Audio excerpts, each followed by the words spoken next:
Shares کی خرید و فروخت شرعی طور پر جائز ہے یا نہیں، یا پھر ہم اس کو اس طرح بول سکتے ہیں کہ اسٹاک مارکیٹ میں انویسٹنگ کرنا یا ٹریڈنگ کرنا یہ شرعی طور پر جائز ہے یا نہیں۔ اگر جائز ہے تو ان کے کیا شرائط ہیں۔ اس ویڈیو میں ہم مفتی طارق مسعود صاحب کی رائے جانیں گے کہ ان کی جو ہے اس بارے میں کیا فتویٰ ہے۔ آگے سنتے ہیں۔ شیئرز کا کاروبار جائز ہے یا نہیں، بہت سے لوگ یہ سوال پوچھتے ہیں، تو میں نے کہا اس پہ میں باقاعدہ ریکارڈنگ میں لے آؤں۔ شیئرز کا کاروبار چند شرطوں کے ساتھ جائز ہے۔ نمبر 1، جس کمپنی کا شیئر خرید رہے ہیں وہ کمپنی جائز کام کر رہی ہو۔ بات آ گئی سمجھ میں؟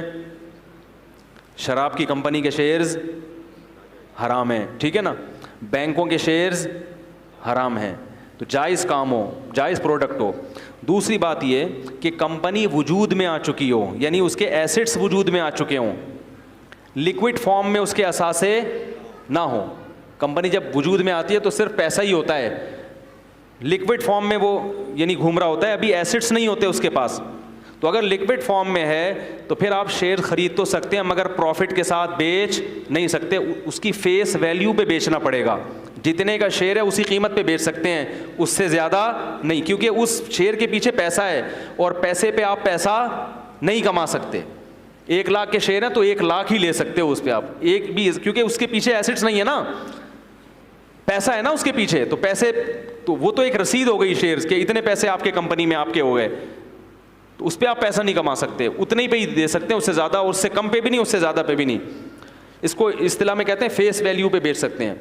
تیسری شرط یہ ہے کہ کیونکہ جو کمپنیاں جن کے آپ شیئر خریدتے ہیں وہ بینکوں سے سودی قرضے بھی لیتی ہیں، جو کہ لینا جائز نہیں ہے۔ تو آپ کو اگر کبھی موقع ملے تو آپ جو اینول میٹنگ ہوتی ہے کمپنی کی، اس میں آپ کے لیے آواز اٹھانا فرض ہے کہ یہ کمپنی جو سودی قرضہ لے رہی ہے میں اس پہ دل سے خوش، بولو بھائی، نہیں۔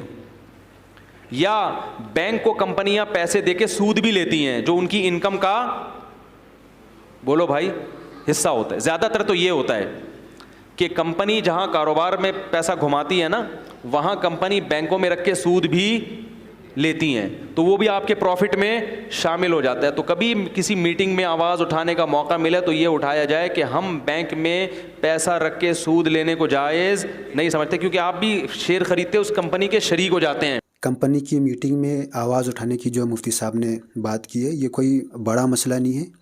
اس کے 2 طریقے ہیں۔ ایک طریقہ تو یہ ہے، دیکھو، جب ہم کسی بھی کمپنی کی شیئرز بائی کرتے ہیں، لانگ ٹرم کے پرپز سے ہولڈ کرتے ہیں، تو اس کمپنی کی اس ڈیوریشن میں جب بھی AGM ہوتا ہے، یعنی کہ اینول جنرل میٹنگ ہوتا ہے، تو اپنے کو ای میل کے تھرو جو ہے انفارم کر دیا جاتا ہے۔ تو اب یہاں پر جو ہے 2 طریقے ہیں اپنی بات جو ہے رکھنے کا۔ ایک طریقہ تو یہ ہے کہ ہم خود جو ہے بنفس نفیس اس میٹنگ میں شرکت کریں، اٹینڈ کریں اور اپنی بات رکھیں۔ دوسرا طریقہ ہے، وہ سب سے آسان ہے، وہ یہ ہے کہ جو ای میل اپنے کو موصول ہوئی ہے کمپنی کے اینول جنرل میٹنگ سے متعلق، تو اس ای میل کے ذریعے جو ہے ہم اس کو ریپلائی کر سکتے ہیں کمپنی کو۔ ای میل کس طرح لکھنا ہے اور اس کا کیا پروسیس ہے، ہم کسی اور ویڈیو میں تفصیل سے بات کریں گے۔ تو ہم آگے بڑھتے ہیں، آگے مفتی صاحب کیا فرما رہے ہیں۔ بات آ رہی ہے سمجھ میں؟ تو اگر آپ کو یہ موقع ملتا ہے تو یہ، اگر نہیں ملتا تو پھر معاف ہے۔ اور دوسری بات یہ، کیونکہ کمپنی کے پروفٹ میں وہ کچھ نہ کچھ % سود بھی شامل ہوتا ہے جو سب میں تحلیل ہو جاتا ہے، لہذا شیئرز کے بزنس سے جو ارننگ ہوگی اس میں آپ یہ دیکھیں گے کہ کیا واقعی آپ کی کمپنی کی اس ارننگ میں سود شامل ہے یا نہیں۔ اگر ہے تو اتنے % آپ کو اپنی ارننگ سے صدقہ، بولو بھائی، کرنا۔ دوستو، اس بارے میں مولانا خالد سیف اللہ رحمانی صاحب اپنی کتاب جدید مالیاتی ادارہ فقہ اسلامی کی روشنی میں، یہ ایک کتاب ہے، تو اس کتاب میں جو ہے خالد صاحب نے میگزیمم لیمٹ بتائی ہے کہ کمپنی کی جو ٹوٹل آمدنی ہے اس میں سے، یعنی کہ جو سود والا یا غیر شرعی آمدنی جو کمپنی کو اگر ہو رہی ہے تو وہ 5% سے زیادہ نہیں ہونا چاہیے۔